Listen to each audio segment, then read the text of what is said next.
Aboard the opulent Orient Express, speeding through a snowbound Balkan night, a ruthless industrialist is found dead in a locked compartment, a ruby-encrusted dagger in his chest.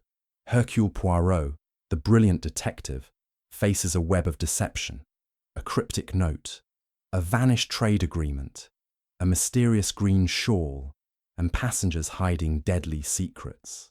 As the train stalls in a storm, motives of debt, betrayal, and vengeance unravel. But can Poirot's little grey cells untangle a conspiracy before the killer strikes again?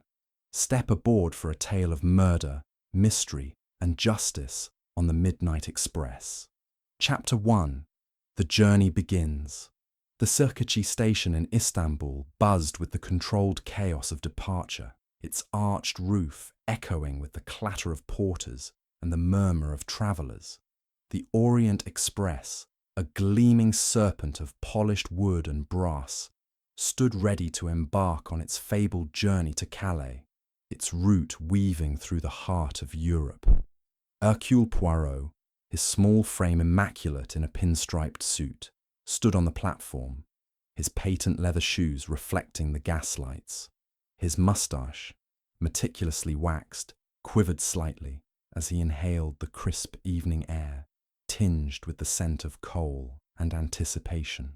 After resolving a delicate matter involving a stolen relic in Constantinople, Poirot sought the tranquility of the train to restore order to his little grey cells. He had secured a first-class berth in carriage number 7, a sanctuary of velvet and mahogany, and looked forward to a journey unmarred by incident. As the station clock struck 7, a shrill whistle signalled departure. Poirot boarded, his cane tapping lightly on the polished floor of the carriage.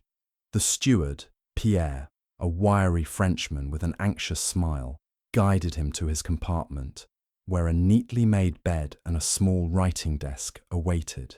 Poirot's sharp green eyes scanned the space, noting the precision of the folded linens and the gleam of the brass fittings. He placed his leather valise on the rack, its contents arranged with military precision, and settled by the window, watching Istanbul's minarets fade into the twilight as the train gathered speed, its rhythm a soothing clack-clack against the rails. In the corridor, Poirot observed his fellow passengers, each a study in contrasts.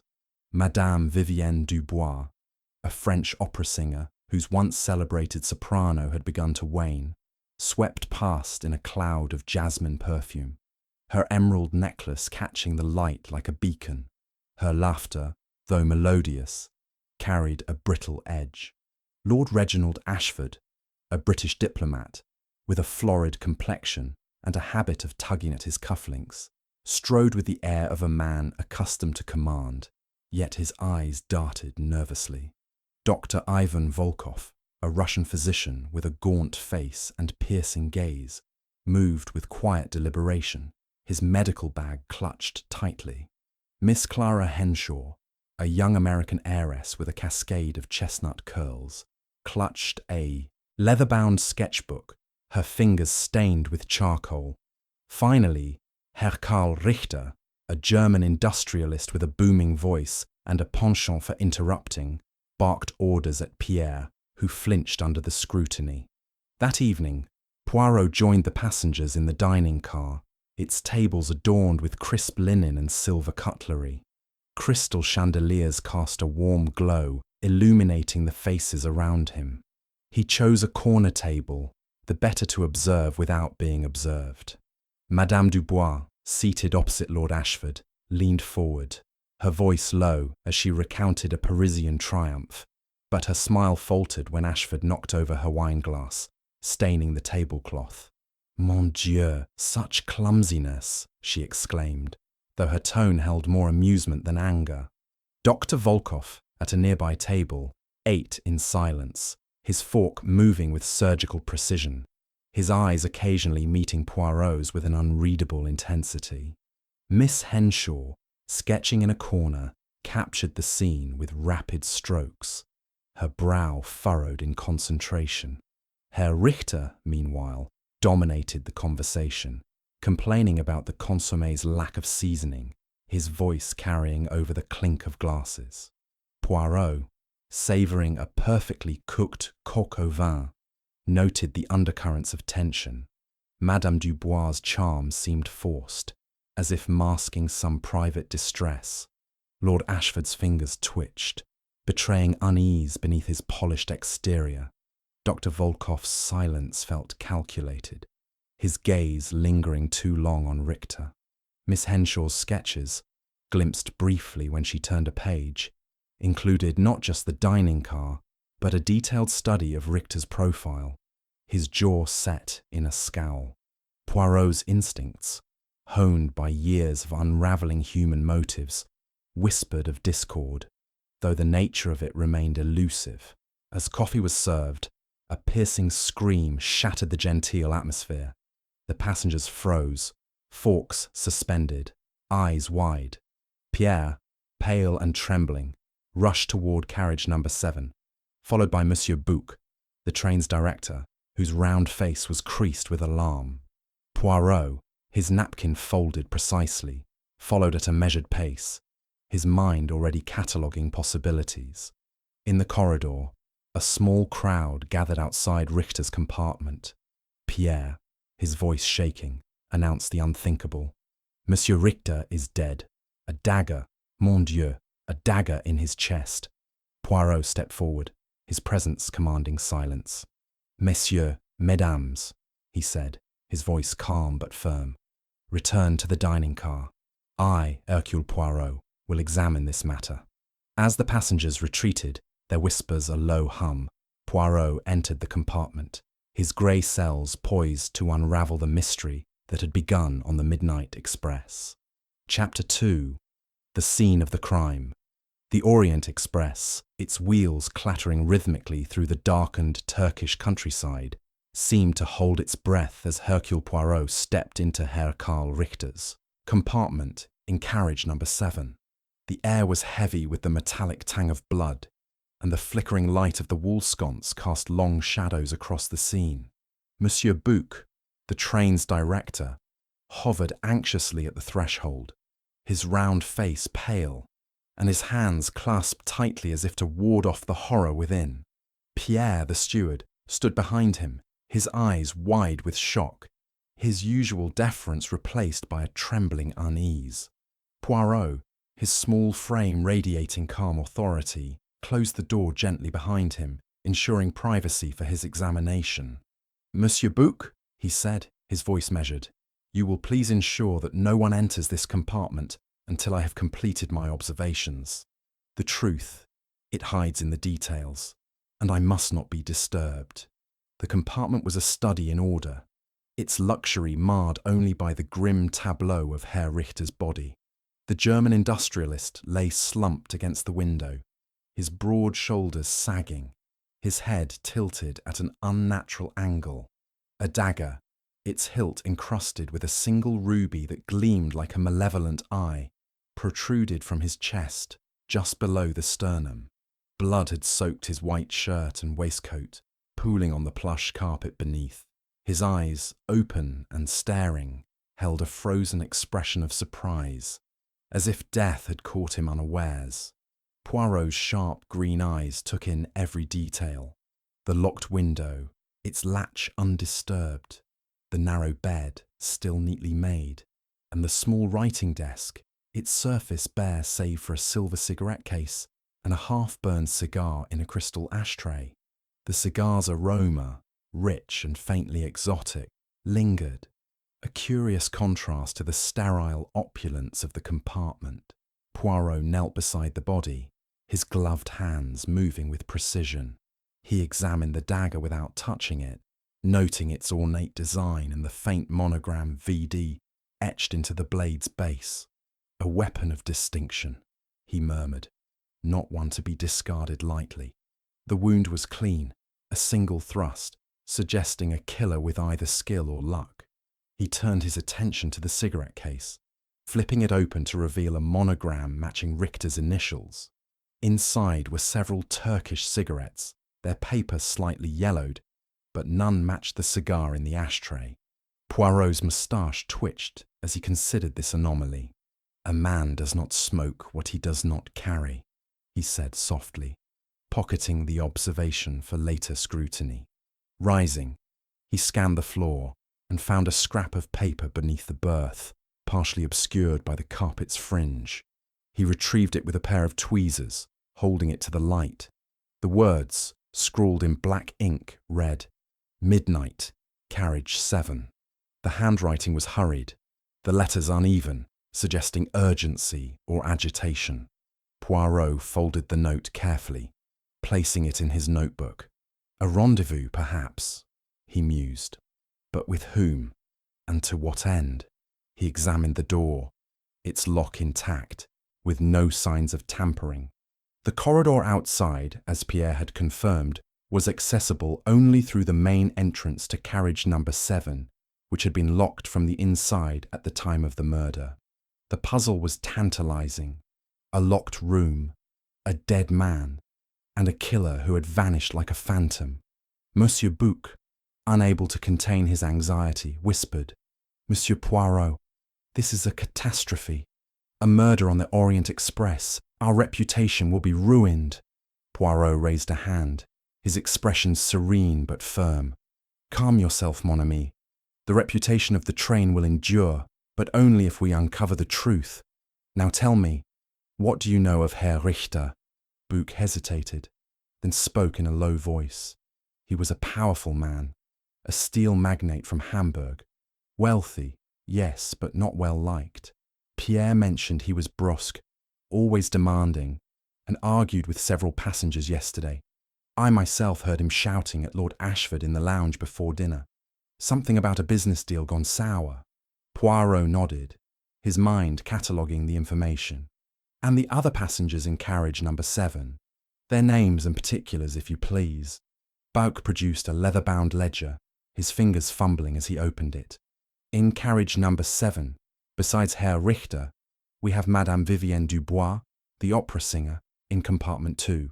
Lord Reginald Ashford, the British diplomat, in compartment 3. Dr. Ivan Volkov, a Russian physician, in compartment 4. And Miss Clara Henshaw, an American heiress, in compartment 5. The other compartments are unoccupied, as the train is not fully booked." "Bon," said Poirot. "Now, summon the passengers to the dining car.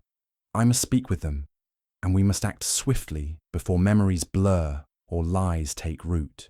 The dining car, its chandeliers now dimmed to conserve power, was a stark contrast to the joviality of the previous evening. The passengers sat in uneasy silence, their faces illuminated by the soft glow of table lamps. Madame Dubois, her emerald necklace replaced by a sombre black shawl, clutched a handkerchief, her eyes red-rimmed.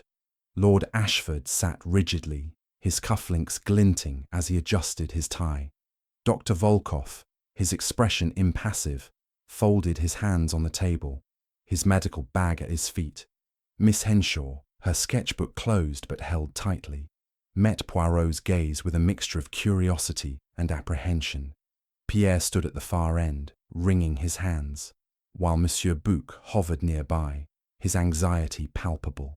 Poirot stood at the head of the car, his small stature commanding attention.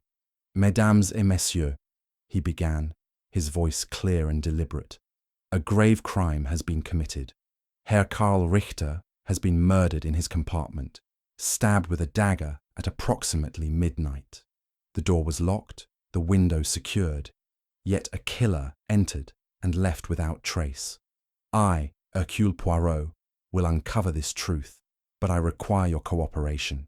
First, I ask, who saw Herr Richter last evening, and what was his demeanour?" A murmur rippled through the group. Lord Ashford spoke first, his voice clipped. "I saw him in the lounge around 9 o'clock. We exchanged words, a disagreement over a steel contract. He was aggressive, as always, but I left him there and returned to my compartment by 10. Madame Dubois dabbed her eyes. "I spoke with him briefly after dinner. He was rude as usual, commenting on my performance in Milan, unfavourably. I might add. I retired to my compartment by 10:30, exhausted from his insolence. Dr. Volkov's voice was low, almost a growl. I saw him in the corridor near 11. He was smoking that infernal cigar, complaining about the train service. I had no desire to engage him and went to my compartment to read. Miss Henshaw hesitated, then opened her sketchbook, revealing a detailed drawing of the dining car from the previous evening. I was sketching here until 11:30. Herr Richter was at his table, arguing with someone. Lord Ashford, I believe. I didn't speak to him, but I noticed he seemed agitated. Poirot's eyes narrowed as he studied the sketch.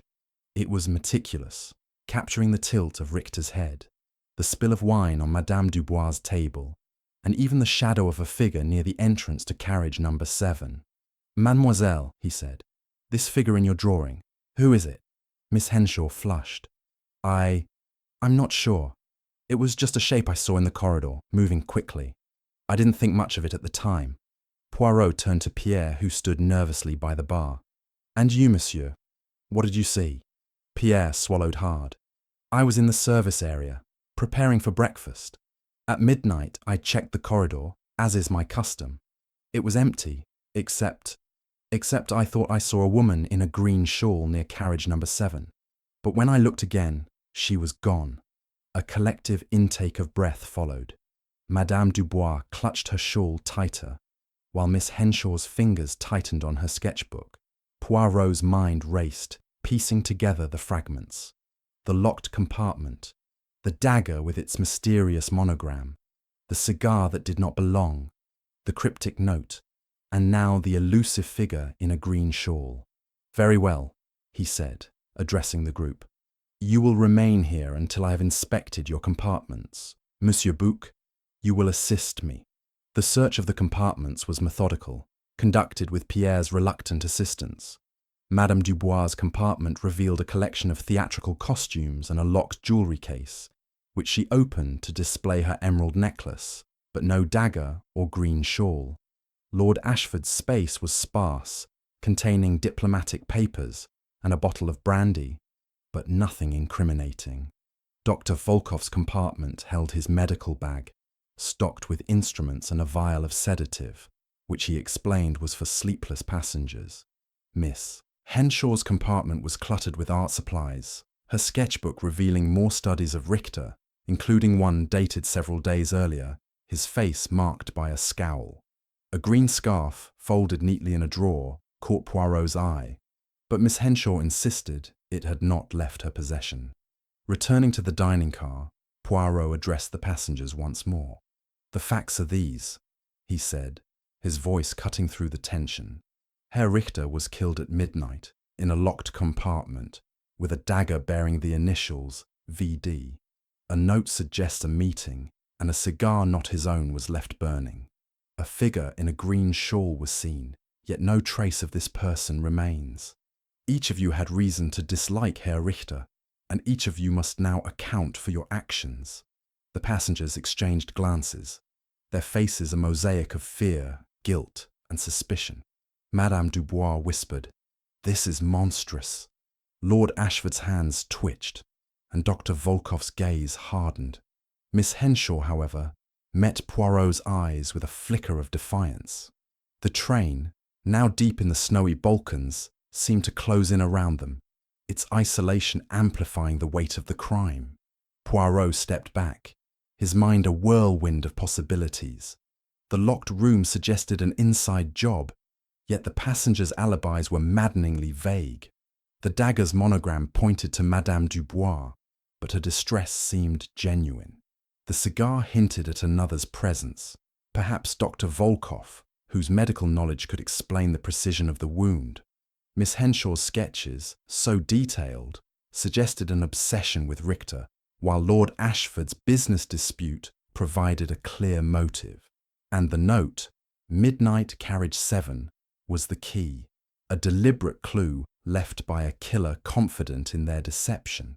As the clock struck 2 in the morning, Poirot dismissed the passengers, instructing them to remain in their compartments. To Monsieur Bouc, he said, This is no ordinary murder, mon ami. The killer is among us, and they have woven a web of great cunning. But Hercule Poirot will unravel it, thread by thread. The train sped on, its rhythm unbroken, but within carriage number 7, the shadow of death lingered, and Poirot knew the next hours would test the limits of his intellect.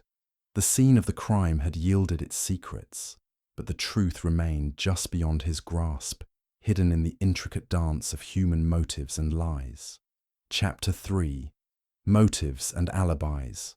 The Orient Express pressed onward through the pre-dawn darkness, its wheels cutting through the snow-dusted Balkan landscape with relentless precision. Inside the dining car, the atmosphere was taut, the passengers' faces etched with a blend of fatigue and unease as they awaited Hercule Poirot's next move. The chandeliers, now dimmed to a faint glow, cast flickering shadows across the polished tables, amplifying the sense of confinement.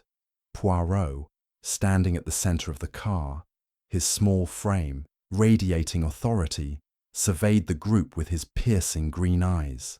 His moustache, immaculately waxed despite the late hour, quivered slightly as he prepared to unravel the tangled threads of motive and opportunity surrounding Herr Karl Richter's murder. Mesdames et messieurs, Poirot began, his voice calm yet commanding. We are faced with a crime of deliberate intent.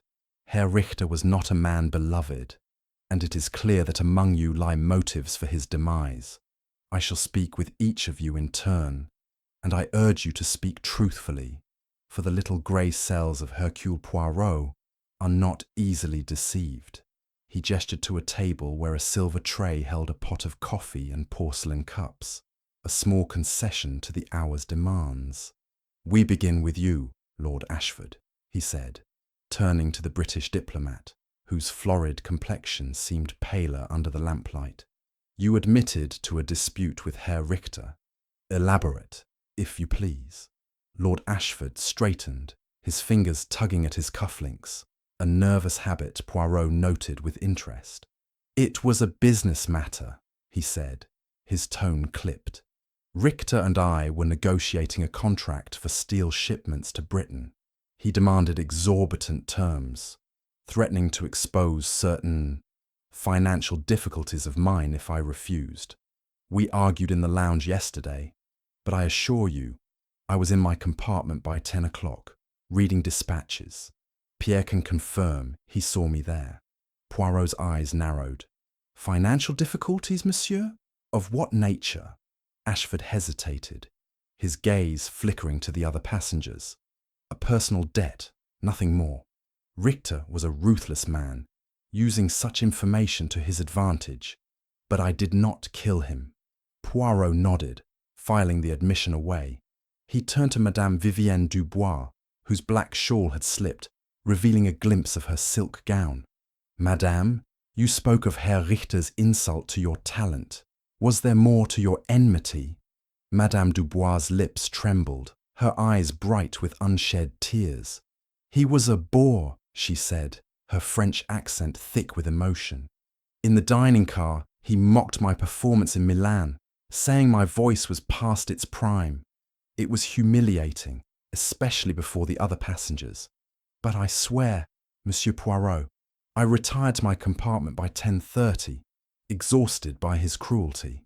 I took a sleeping draught and heard nothing until the scream. Poirot studied her, noting the faint tremor in her hands. A sleeping draught, madame. Administered by whom? By myself, she replied quickly. I keep a small vial for restless nights. I was alone, and my door was locked. Next, Poirot addressed Dr. Ivan Volkov, whose gaunt face remained impassive, though his fingers drummed lightly on the table. Doctor, you saw Herr Richter at 11. What was the nature of your interaction? Volkov's voice was low, measured. He was in the corridor, smoking that cigar of his. He complained about the train service, as he often did. I had no wish to engage him. He was a man who thrived on conflict. I returned to my compartment to read a medical journal. I cannot be precise about the hour, but I was there well before midnight. Poirot's gaze lingered on Volkov's medical bag, its leather worn, but meticulously maintained. "Your journal, doctor. May I see it?" Volkov hesitated, then retrieved the journal, its pages marked with annotations on surgical techniques. Poirot flipped through it, noting a folded letter tucked inside, addressed to Volkov in a precise hand. "This letter, doctor. What is it?" Volkov's eyes flickered with unease. "A professional correspondence, nothing more. A colleague in Vienna discussing a case." Poirot pocketed the letter for later examination, his expression unreadable. Finally, he turned to Miss Clara Henshaw, whose sketchbook lay closed before her, her charcoal-stained fingers clasped tightly. "Mademoiselle, your sketches are most detailed. You observed Herr Richter closely, yes? What did you see last night?" Miss Henshaw's cheeks flushed, but her voice was steady. "I was in the dining car sketching until 11:30. Herr Richter was at his table arguing with Lord Ashford. He seemed angry, more so than usual. I saw him leave for carriage number 7 around 11, but I stayed behind, finishing my drawing. I didn't see him again." Poirot leaned forward, his eyes fixed on her sketchbook. "May I examine it once more, mademoiselle?" She hesitated, then slid the book across the table. Poirot opened it, revealing the dining car scene, each passenger captured with uncanny accuracy. Tucked between the pages was a sketch of Richter, dated 3 days prior, his face contorted in a scowl as he stood in a train corridor. "You observed him before last night," Poirot said softly. "Why such interest?" Miss Henshaw's eyes met his, defiant yet guarded. "I sketch what I see, Monsieur Poirot. Herr Richter was a striking subject." His manner drew attention. Poirot closed the sketchbook, his mind racing. The alibis were plausible yet vague, each passenger offering just enough to deflect suspicion. He turned to Pierre, who stood nervously by the bar. "Monsieur Pierre, you mentioned a woman in a green shawl near carriage number 7 at midnight. Describe her." Pierre swallowed, his hands twisting a cloth. "It was a fleeting glimpse, monsieur. A figure in a green shawl moving quickly toward the carriage. I thought it was a woman, but the light was dim, and when I looked again, she was gone." A murmur passed through the group. Madame Dubois clutched her shawl, protesting. "I own no such garment." Miss Henshaw's fingers tightened, but she said nothing. Poirot's thoughts turned to the note found in Richter's compartment. "Midnight, carriage 7. It suggested a planned meeting, but the locked door and window implied the killer was either invited or intimately familiar with the compartment's layout. "Monsieur Bouc," Poirot said, turning to the director, "I require information about Herr Richter's activities before his death. Did he receive any visitors or messages?" Bouc, still pale, consulted his ledger. "He received a telegram in Istanbul, but I do not know its contents. He was private, always demanding discretion from the staff. Pierre, however, overheard him speaking with Dr. Volkov in the lounge yesterday afternoon. Something about a trade agreement and consequences." Poirot's eyes gleamed. "A trade agreement, you say? This is most interesting. And you, Pierre, what else did you hear?" Pierre hesitated, glancing at Volkov. "It was heated, monsieur. Herr Richter accused the doctor of disloyalty, I think. I didn't catch everything, but Herr Richter was angry, slamming his fist on the table." Volkov's expression remained impassive, but his fingers stilled. "Richter was paranoid," he said coldly. "He believed everyone was against him. I dismissed his accusations and left." Poirot nodded, his mind assembling the pieces.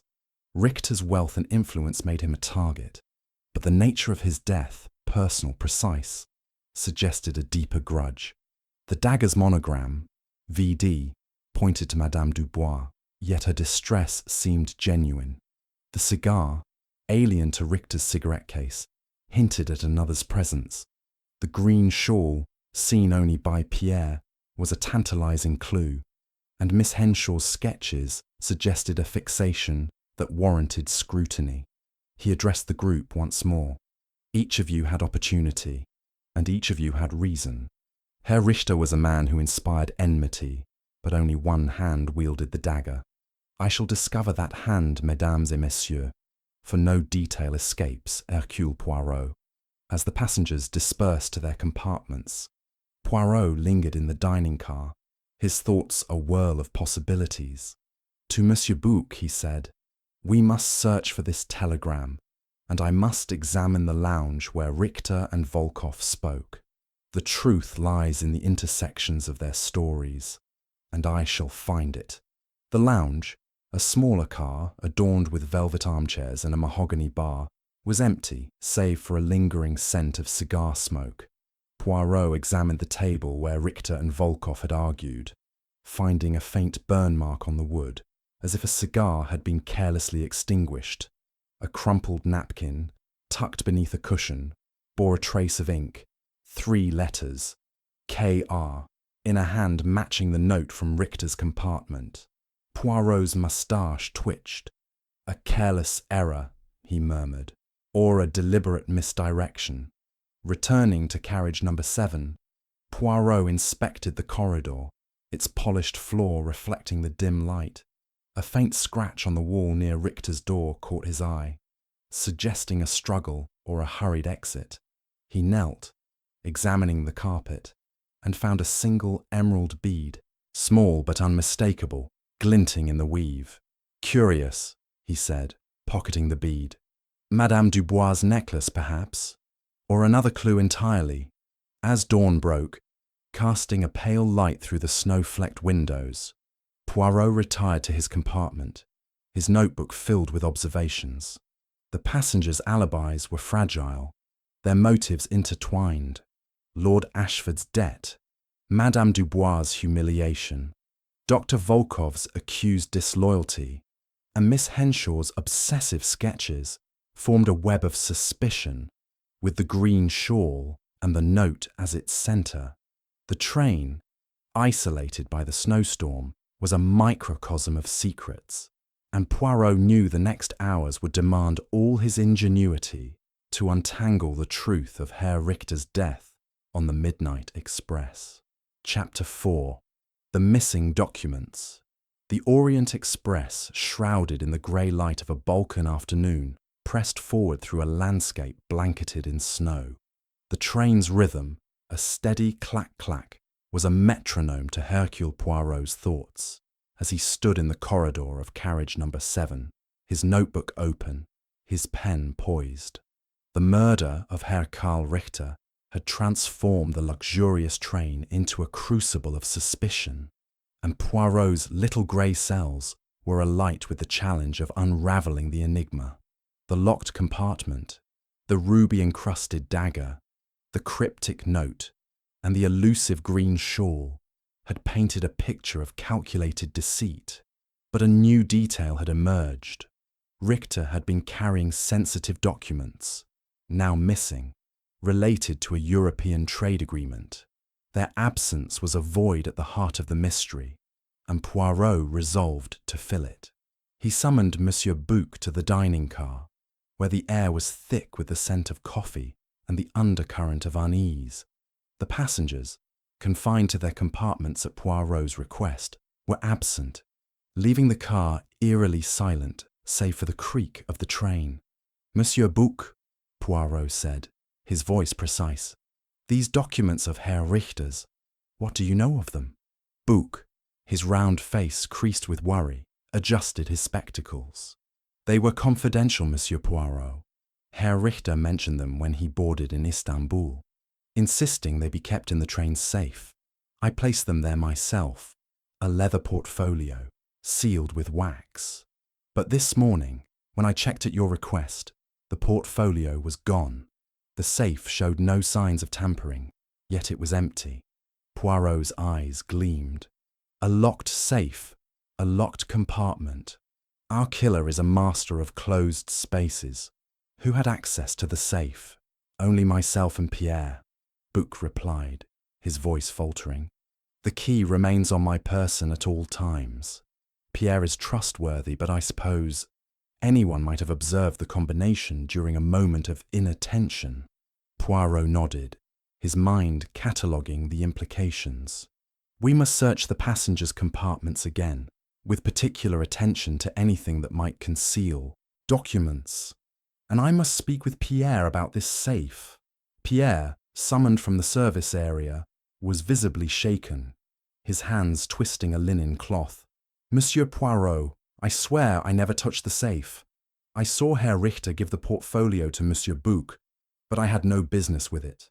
My duties were in the dining car and the corridors. And last night, Poirot pressed, did you see anyone near the safe or near Herr Richter's compartment, apart from the figure in the green shawl? Pierre hesitated, his eyes darting to the floor.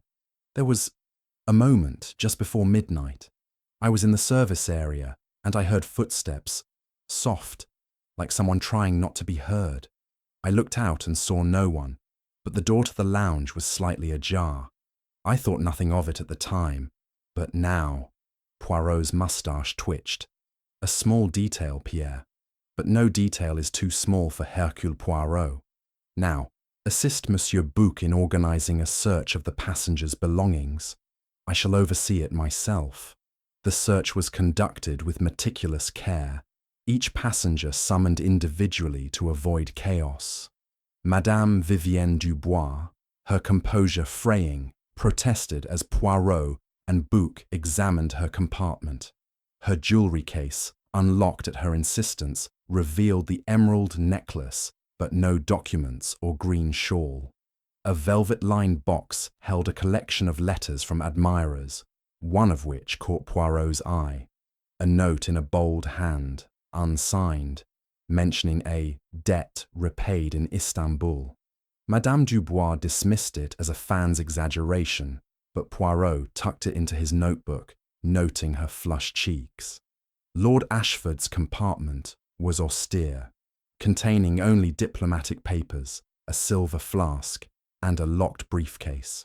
When pressed to open it, he complied reluctantly, revealing correspondence with British officials, but nothing resembling Richter's portfolio.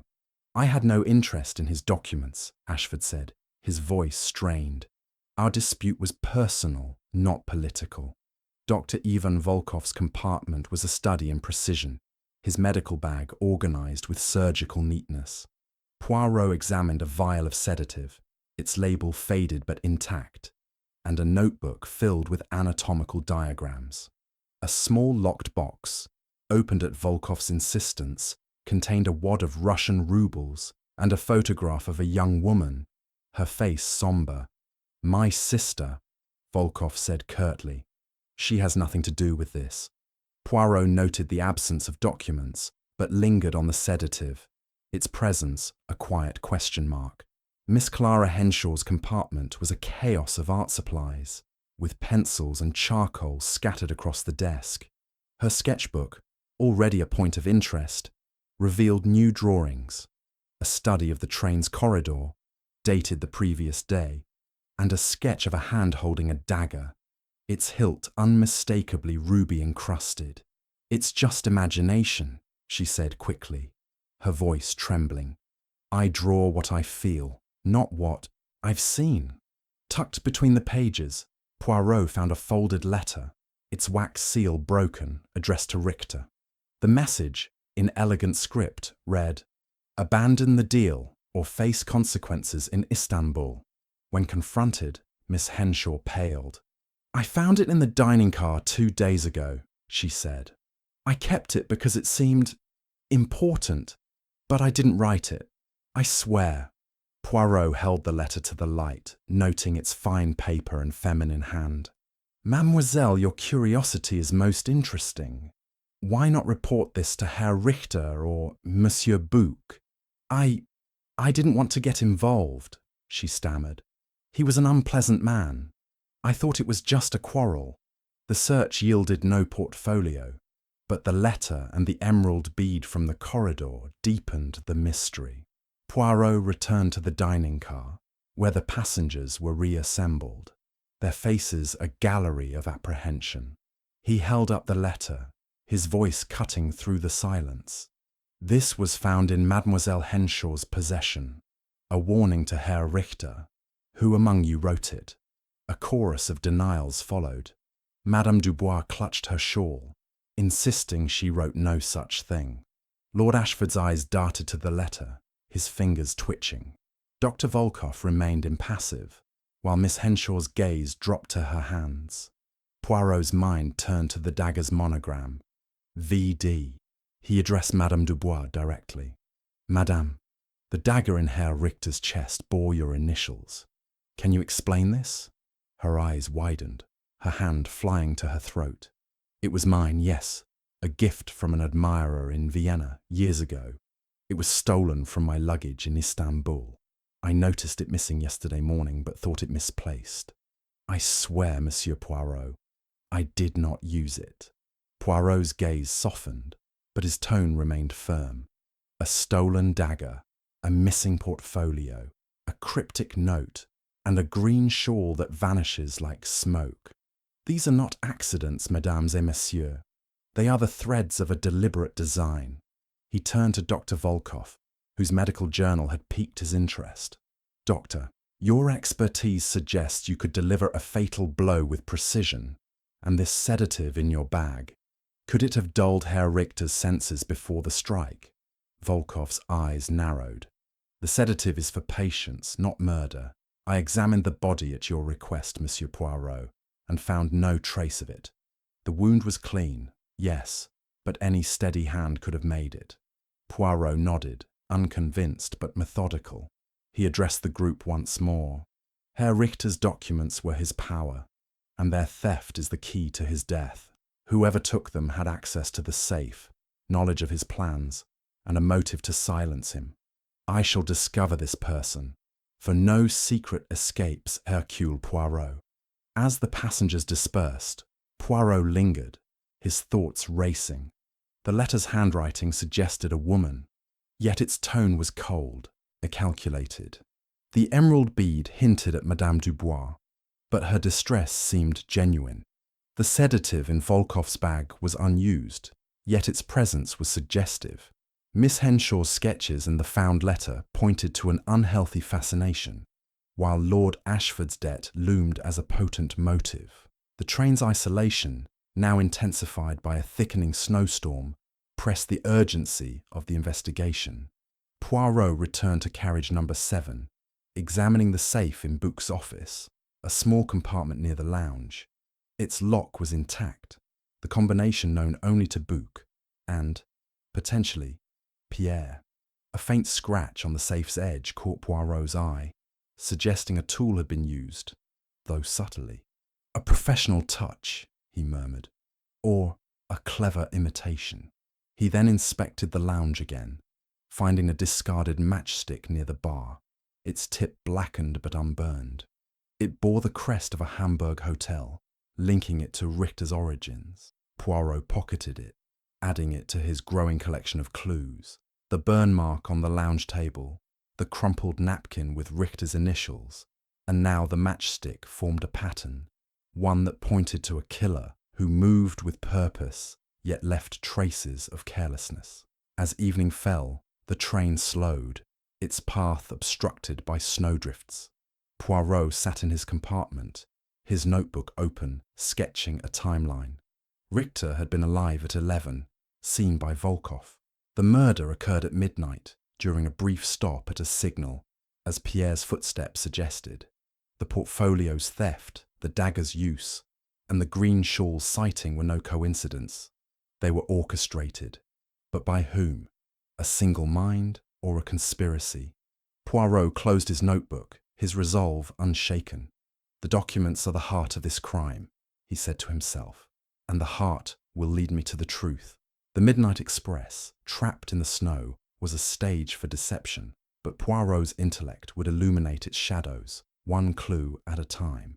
Chapter 5. The Green Shawl. The Orient Express, ensnared by a relentless Balkan snowstorm, groaned under the weight of accumulating drifts, its progress slowed to a crawl. Inside carriage number 7, the air was thick with tension, the passengers' nerves frayed by the confinement and the spectre of murder. Hercule Poirot, his small frame a beacon of calm amid the storm, stood in the corridor, his sharp green eyes tracing the faint scratch on the wall near Hercule Richter's compartment. The investigation had reached a critical juncture. The missing documents, the ruby-encrusted dagger with its enigmatic VD monogram, the cryptic note, and now the elusive green shawl seen by Pierre at midnight formed a constellation of clues. Each pointed to a deliberate act, yet the killer's identity remained shrouded, like the snow obscuring the train's path. Poirot summoned the passengers to the dining car once more, their faces a gallery of apprehension illuminated by the dim chandeliers.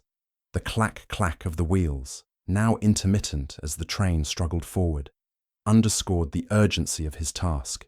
"Mesdames et messieurs," he began, his voice clear and authoritative. "The clue of the green shawl is most significant. Pierre saw a figure, possibly a woman, near carriage number 7 at the hour of the murder. I must know, who among you possesses such a garment? And where were you at midnight?" Madame Vivienne Dubois, her black shawl clutched tightly, spoke first, her voice trembling with indignation. "Monsieur Poirot, I own no green shawl. My wardrobe is one of elegance, silks, velvets, not some common scarf. I was in my compartment, asleep, as I told you. This accusation is outrageous." Poirot's moustache twitched, his gaze softening but unyielding. "Madame, no accusation is made yet, but the truth, it hides in the details. Your necklace, perhaps, has shed a bead in the corridor. Can you explain this?" He produced the emerald bead, holding it to the light. Madame Dubois gasped, her hand flying to her throat. "That is from my necklace, yes, but it must have fallen earlier. I was in the dining car, then my compartment. I swear it." Poirot nodded, turning to Miss Clara Henshaw, whose charcoal-stained fingers gripped her sketchbook. "Mademoiselle, you admitted to owning a green scarf. Where is it now?" Miss Henshaw's cheeks flushed, but her voice was steady. "It's in my compartment, Monsieur Poirot, folded in my trunk. I haven't worn it since we left Istanbul. I was sketching in the lounge until 11:30, then retired to my compartment. I saw no one near carriage number 7. Poirot's eyes narrowed. "We shall verify this, mademoiselle.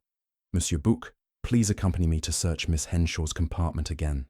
The search was swift but thorough. Miss Henshaw's trunk, cluttered with art supplies, contained no green scarf, though Poirot noted a faint tear in the lining, as if something had been hastily removed. Returning to the dining car, he held up a small, torn fragment of green silk, found earlier near the entrance to carriage number 7. "This," he said, "was discovered in the corridor. Mademoiselle Henshaw, is this from your scarf?" Her eyes widened, her composure faltering. It could be, but I don't understand. My scarf was in my trunk yesterday morning. Someone must have taken it." Lord Ashford, his cufflinks glinting as he shifted uncomfortably, interjected. "This is absurd, Poirot. A scrap of fabric proves nothing. I was in my compartment, as I've said, and I own no such shawl." Dr. Ivan Volkov, his gaunt face impassive, added, "Nor I. This shawl is a distraction, Monsieur Poirot. The real question is the documents. Whoever took them had motive to kill Richter." Poirot's gaze lingered on Volkov. "A point well made, Doctor. But the shawl is no mere distraction. It is a thread in the tapestry of this crime. Let us explore another thread. Your conversation with Herr Richter, overheard by Pierre, about a betrayal. What was its nature?" Volkov's fingers stilled on his medical bag. "Richter accused me of leaking details of his trade agreement to a rival in Vienna. It was nonsense, his paranoia speaking. I told him so, and we parted ways. I had no reason to kill him." Poirot nodded, his mind cataloguing the denial. He turned to Pierre, who stood nervously by the bar. "Monsieur Pierre, you heard this conversation. What else did Herr Richter say?" Pierre hesitated, his eyes darting to Volkov. "He said, Something about consequences for traitors. It was angry, monsieur, and Herr Richter slammed his fist on the table. Dr. Volkoff walked away, but he looked cold, not afraid. Volkoff's jaw tightened, but he said nothing. Poirot's thoughts turned to the sedative in Volkoff's bag, its presence a persistent question. "Doctor," he said, "your sedative could render a man defenseless. Was it used on Herr Richter?" Volkoff's voice was icy.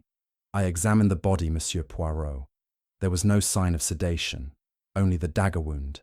My supplies are for medical emergencies, not murder." Poirot filed the response away, his attention shifting to the broader picture. The green shawl, or its fragment, suggested a deliberate attempt to mislead, perhaps to implicate Miss Henshaw.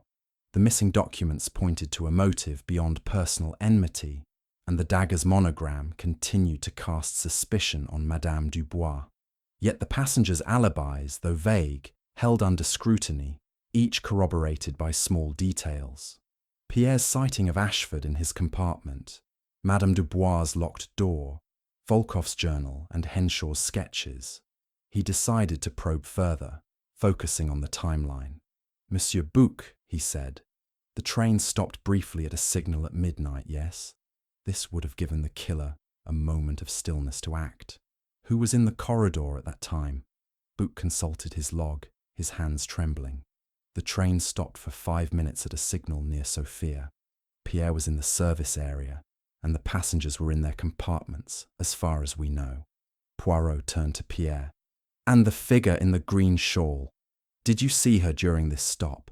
Pierre nodded. "Yes, monsieur, just as the train halted. The corridor was dark, but I saw the shawl's colour clearly. Then the train moved again, and she was gone." Poirot's mind raced. The stop at midnight was critical, a window for the killer to enter, strike, and escape, leaving the compartment locked. But how? The door's lock was internal, and the window was secure. He resolved to examine the compartment again. But first, he addressed the passengers. "This shawl, this note, these documents, they are not accidents. Someone among you has woven a careful plan, but Hercule Poirot will unravel it. Return to your compartments and do not leave until I summon you." As the passengers dispersed, Poirot returned to carriage number 7, accompanied by Bouc. He examined the corridor's scratch mark again, noting its proximity to Richter's door. Kneeling, he inspected the carpet, finding a faint trace of ash, similar to the cigar in Richter's ashtray. "Curious," he murmured. The cigar again.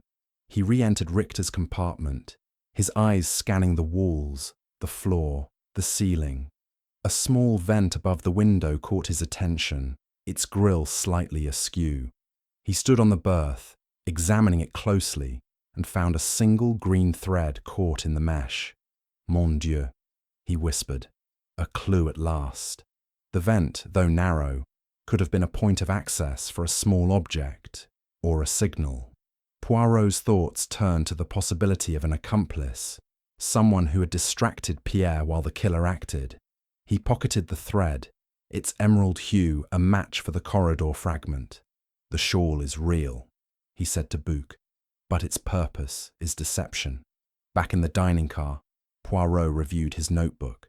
The emerald bead, the green thread, the ash, the letter, the sedative, the missing portfolio. Each clue pointed to a passenger, yet none stood alone as guilty. Madame Dubois' necklace and dagger linked her to the crime, but her emotional outbursts suggested innocence, or a skilled performance. Volkoff's sedative and cold demeanour made him a suspect, yet his medical expertise was untainted by evidence of poison.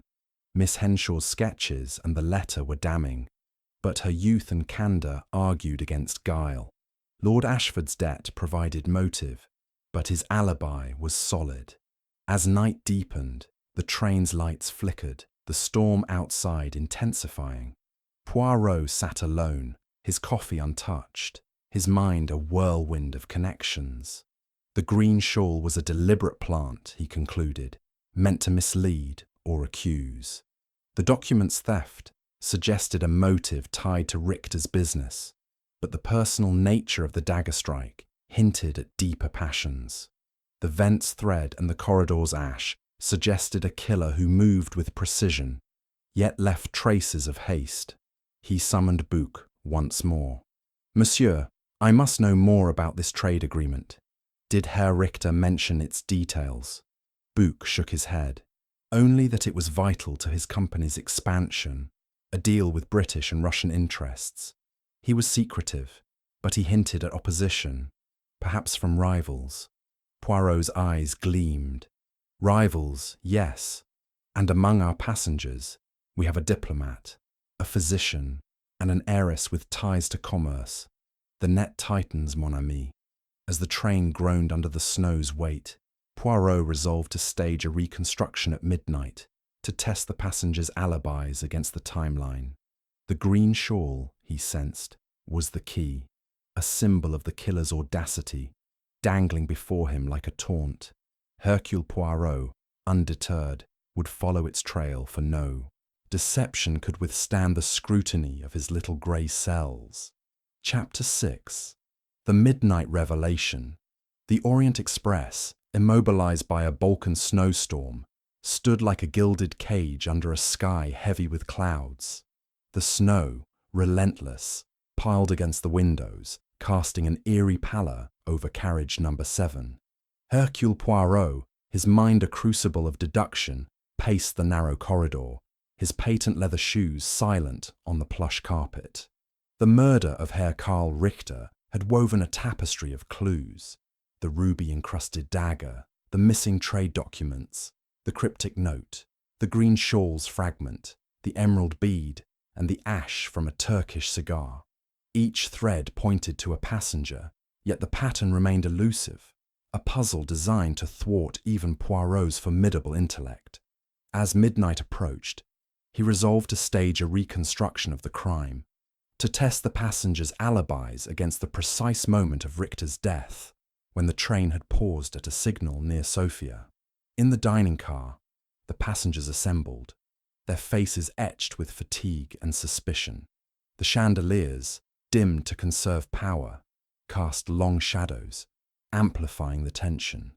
Madame Vivienne Dubois sat with her hands folded, her black shawl a stark contrast to her pale complexion. Lord Reginald Ashford, his cufflinks glinting, tugged nervously at his collar. Dr. Ivan Volkov, his gaunt features unreadable, clutched his medical bag, while Miss Clara Henshaw held her sketchbook, her charcoal-stained fingers trembling slightly. Monsieur Bouc, the train's director, hovered anxiously, his spectacles fogging with nervous perspiration. Pierre, the steward, stood by the bar, his eyes darting between the passengers and Poirot, who stood at the head of the car, his small frame radiating authority.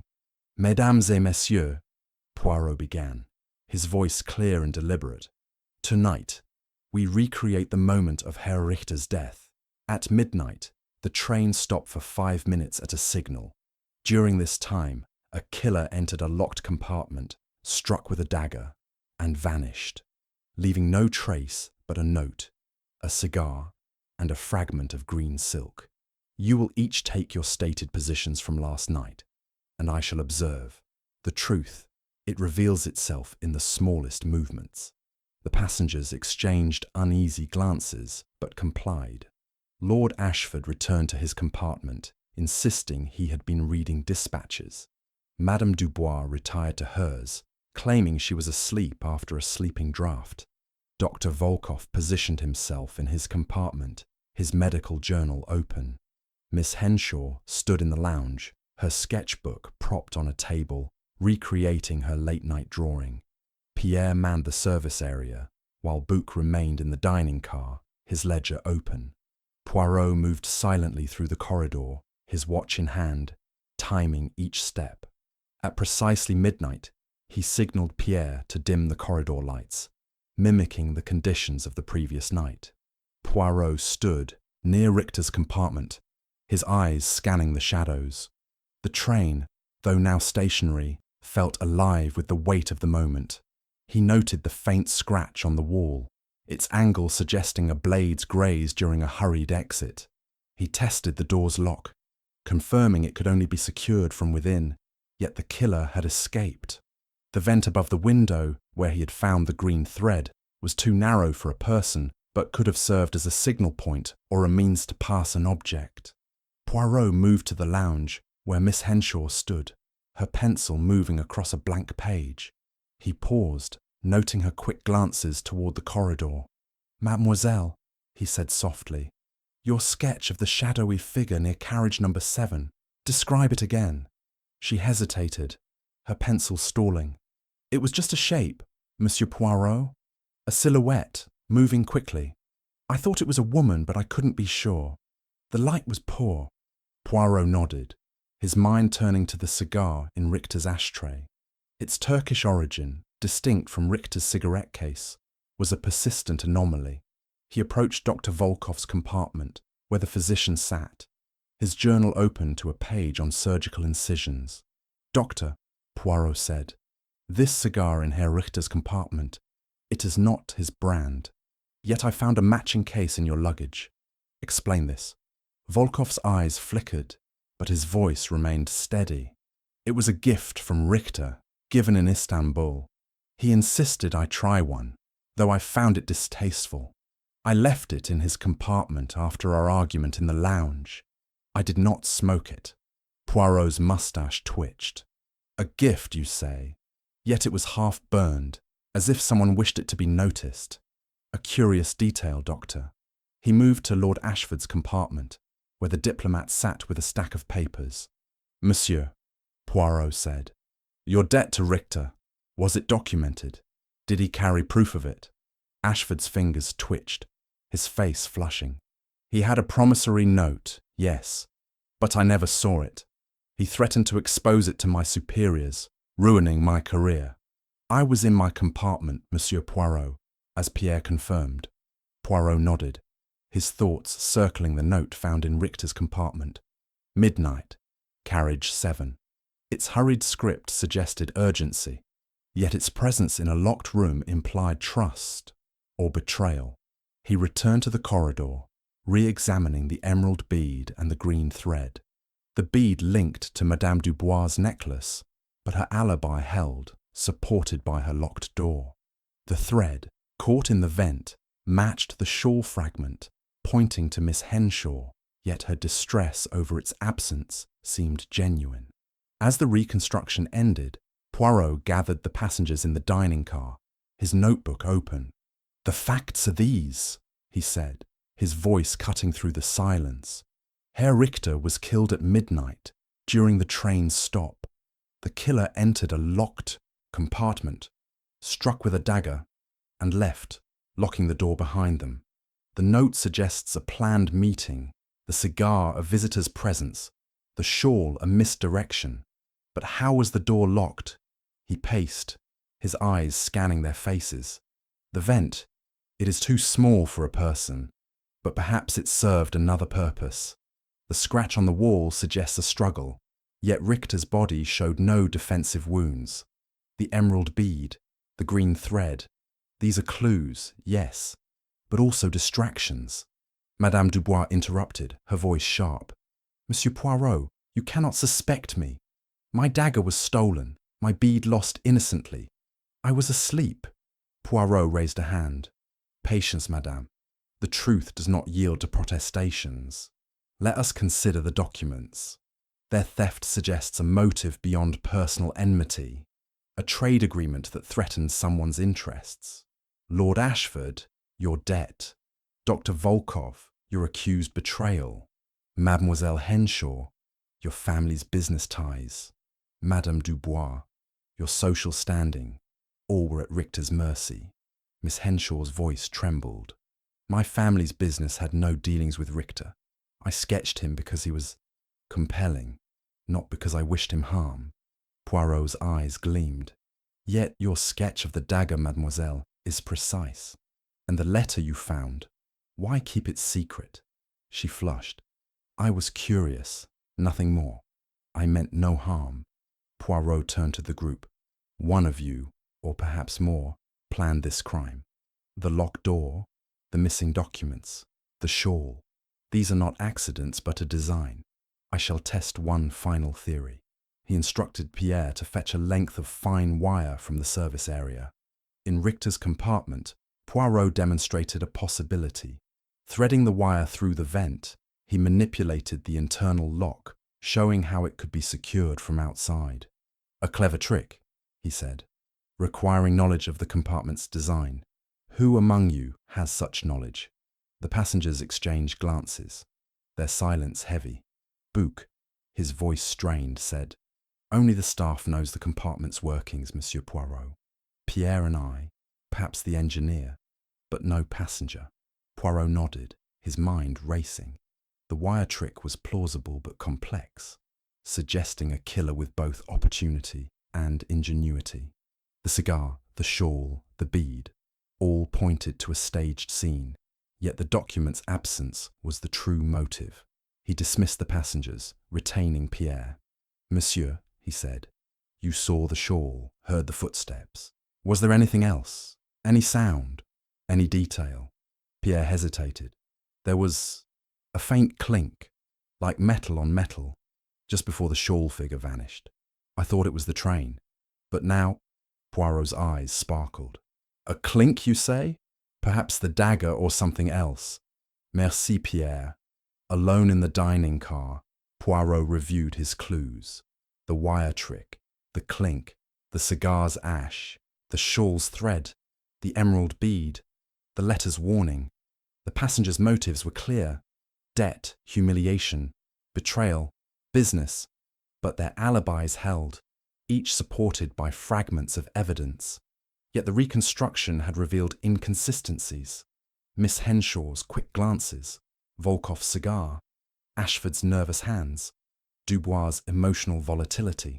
The killer, or killers, had orchestrated a near-perfect crime, but Poirot sensed a flaw, a single misstep that would betray them. As the snowstorm raged outside, Poirot sat, his coffee cold, his mind alight. "The midnight revelation," he murmured, "is that the crime is not one act, but many, woven together. The truth lies in their intersections. The Orient Express, a microcosm of deceit, held its secrets tightly, but Hercule Poirot's grey cells were relentless, poised to uncover the final truth in the shadow of carriage number 7. Chapter 7. The Solution Unveiled. The Orient Express, entombed in snow, stood motionless under a sky heavy with the promise of further storms. The dining car, its chandeliers casting a muted glow, was a stage for the final act of Hercule Poirot's investigation. The passengers, Madame Vivienne Dubois, Lord Reginald Ashford, Dr. Ivan Volkov, and Miss Clara Henshaw, sat in tense silence, their faces a tableau of apprehension and guarded secrets. Monsieur Bouc, the train's director, stood by the bar, his hands clasped tightly, while Pierre, the steward, hovered nearby, his eyes darting nervously. Poirot, his small frame radiating an unshakable calm, stood at the head of the car, his green eyes piercing, his moustache immaculate despite the late hour. The clues, the ruby-encrusted dagger, the missing trade documents, the cryptic note, the green shawl's fragment, the emerald bead, the Turkish cigar, and the faint clink heard by Pierre, had coalesced into a pattern, and Poirot was ready to reveal the truth behind Herr Karl Richter's murder. "Mesdames et messieurs," Poirot began, his voice clear and deliberate, "we have journeyed through a labyrinth of deception, but the little grey cells of Hercule Poirot have navigated its twists. Herr Richter was murdered at midnight in a locked compartment with a dagger bearing the initials VD. A note reading "Midnight Carriage 7" suggested a rendezvous. A half-burned cigar hinted at a visitor.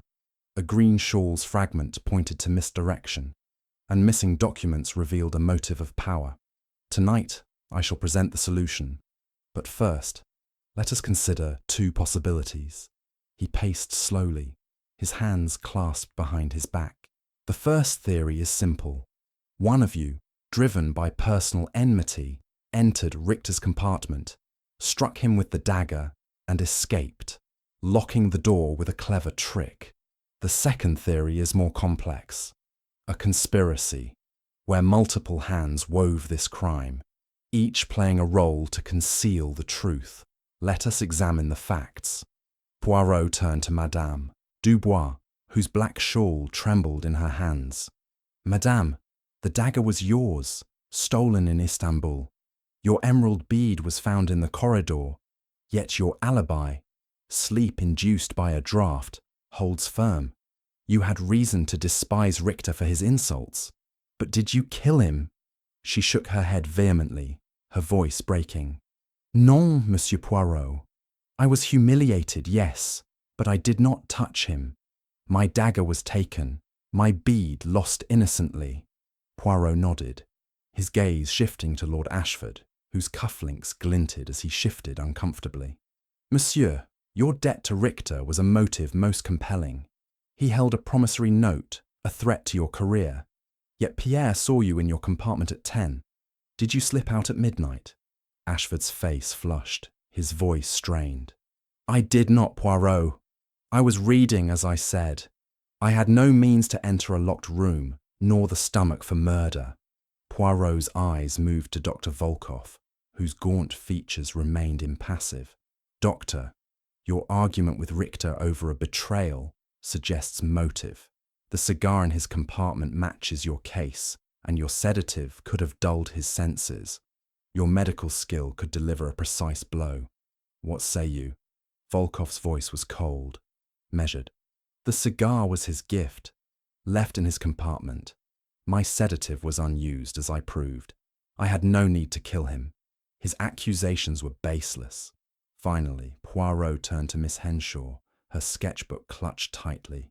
Mademoiselle, your sketches of Richter, your letter warning him, and the green shawl's fragment point to you. Your alibi, sketching in the lounge, is vague, and your fascination with Richter is evident. Did you strike the fatal blow? Her eyes widened, her voice trembling but firm. No, Monsieur Poirot. I sketched him because he was intense. The letter I found, the shawl was stolen. I am no murderer. Poirot raised a hand, silencing the murmurs. Let us reconstruct the crime. At midnight, the train stopped at a signal. Richter, expecting a meeting, was in his compartment.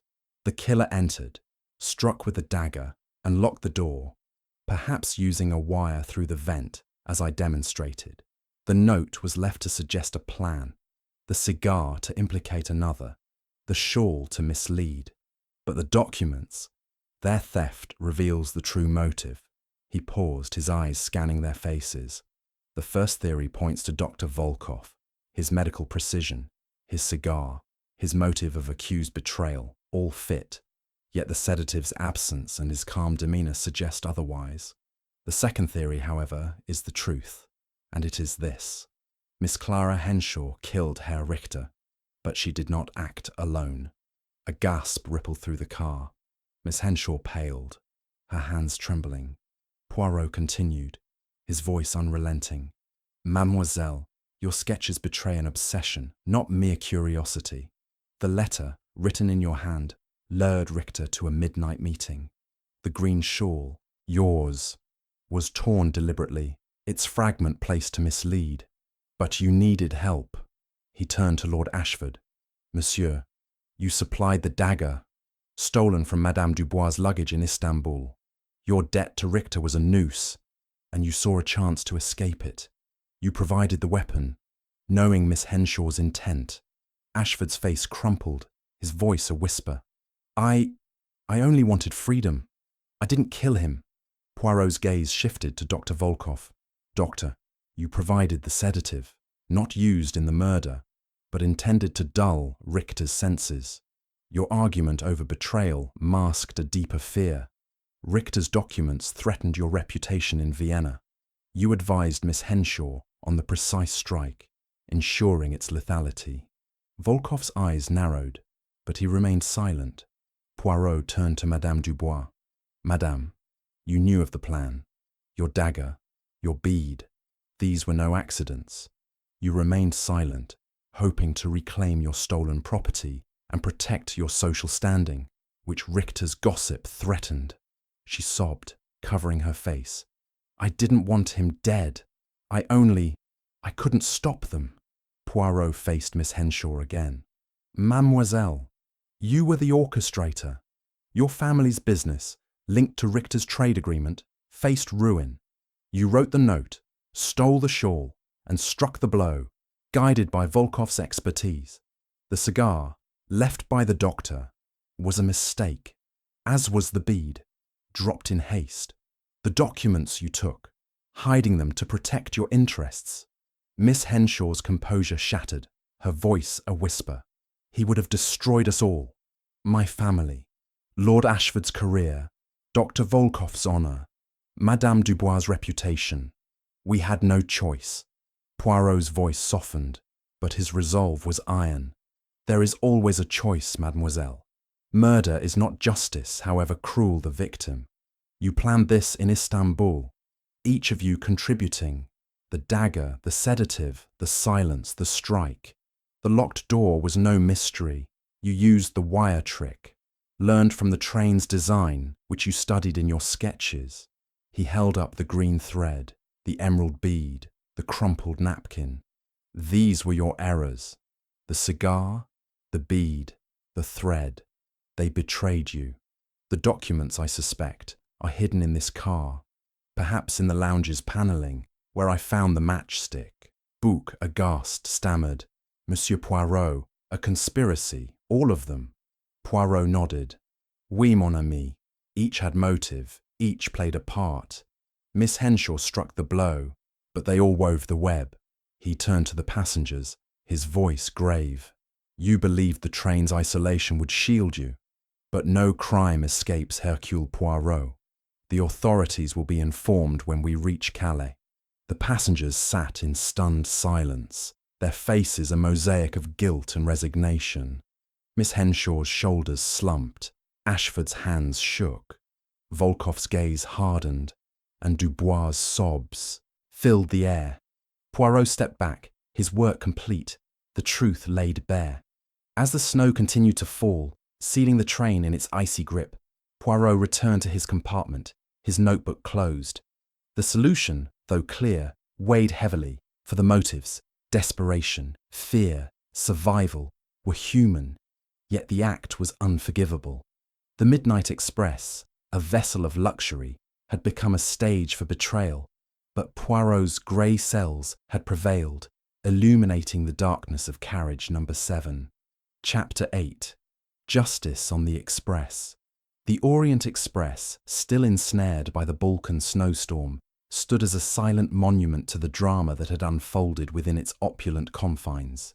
The dining car, now dimmed to a ghostly glow, was empty, save for Hercule Poirot, who sat at a corner table, his notebook closed, his coffee untouched. The revelation of Herr Karl Richter's murder had left the passengers subdued, their guilt laid bare by Poirot's relentless pursuit of truth. The ruby-encrusted dagger, the missing trade documents, the cryptic note, the green shawl's fragment, the emerald bead, the Turkish cigar, and the faint clink heard by Pierre had all converged to expose a conspiracy orchestrated by Miss Clara Henshaw, with Lord Reginald Ashford, Dr. Ivan Volkov, and Madame Vivienne Dubois as complicit partners. As the train awaited rescue from the snow, Poirot contemplated the moral weight of the crime, his little grey cells now tasked with the aftermath of justice. The passengers, confined to their compartments under Monsieur Bouc's watchful eye, were a study in contrasts. Miss Henshaw's youthful defiance had crumbled into quiet resignation. Lord Ashford's aristocratic veneer masked a trembling fear of ruin. Dr. Volkov's cold pragmatism had hardened into stoic silence, and Madame Dubois' theatrical sobs had softened into a weary acceptance. Poirot, summoned by Bouc to the lounge, reviewed the final pieces of evidence. The missing documents, he suspected, were hidden in the lounge's panelling, a hypothesis he now tested. With Pierre's assistance, Poirot examined the mahogany panels near the bar, where the discarded matchstick had been found. A faint seam, barely visible, revealed a hidden compartment. Inside lay the leather portfolio, its wax seal broken, containing Richter's trade agreement, a complex web of contracts implicating British, Russian, and American interests. Poirot's eyes gleamed as he scanned the pages, noting clauses that threatened Ashford's diplomatic ties, Volkov's medical reputation, Henshaw's family business, and Dubois' social standing through her connections to European elites. The motive, he murmured, was not one, but many, intertwined like the tracks of this train. Bouc, his face ashen, clutched the portfolio. Monsieur Poirot, what now? The authorities in Calais will demand answers, but the snow delays us. What is to be done? Poirot's voice was firm, yet tinged with melancholy. The truth, mon ami, must be delivered to justice. These documents will be handed over, and the conspirators will face the consequences of their actions. But first, I must speak with them once more to ensure no further deception. In the dining car, the passengers were reassembled, their faces pale under the flickering chandeliers. Poirot stood, his small stature commanding silence. Mesdames et messieurs, he began, his voice clear and measured. The portfolio has been found, hidden in the lounge. Its contents confirm your motives, a trade agreement that endangered each of you. Miss Henshaw, you struck the blow, driven by fear for your family's ruin. Lord Ashford, you supplied the dagger, desperate to erase your debt. Dr. Volkov, you provided guidance and a sedative protecting your honour. Madame Dubois, your silence shielded your reputation. Together, you believed the Midnight Express would be your alibi, but you underestimated Hercule Poirot. Miss Henshaw's voice trembled, her eyes meeting his. We had no choice, Monsieur Poirot. Richter was a tyrant, using his power to crush us. Was it so wrong to protect ourselves? Poirot's gaze softened, but his tone remained resolute. Mademoiselle, the law does not permit murder, however cruel the victim. Richter's actions were reprehensible, yes, but your response was a crime. Justice is not vengeance. It is order, and order must prevail. Lord Ashford, his hands shaking, spoke next. What will happen to us, Poirot? My career, my name, it will all be destroyed. Poirot's eyes were unyielding. Monsieur, you chose this path when you handed over the dagger. The authorities will decide your fate, but the truth cannot be undone. Dr. Volkov, his voice low, added, and the documents? Will they be exposed, ruining us all? Poirot held up the portfolio. They will be given to the authorities, Doctor. The truth of Richter's dealings will be known, but so will your actions. You cannot escape both.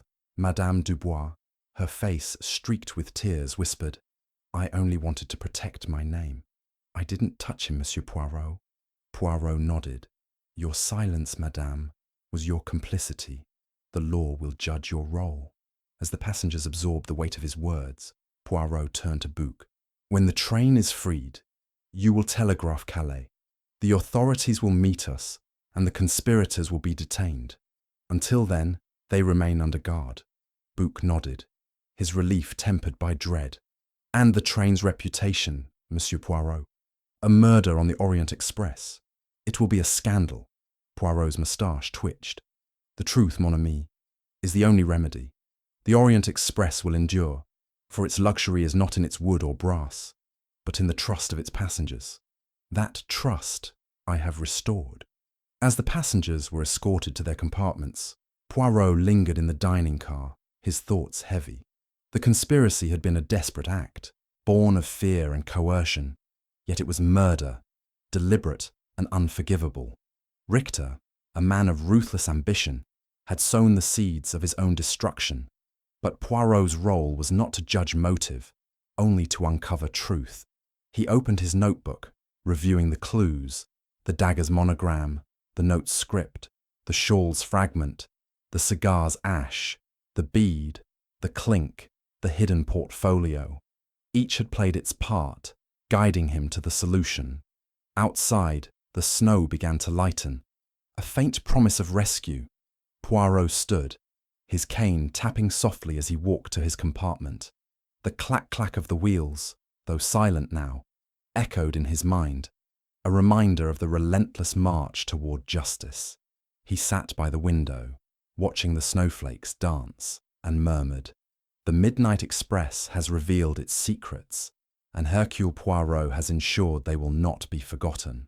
The train, a microcosm of human frailty, held no more mysteries for him.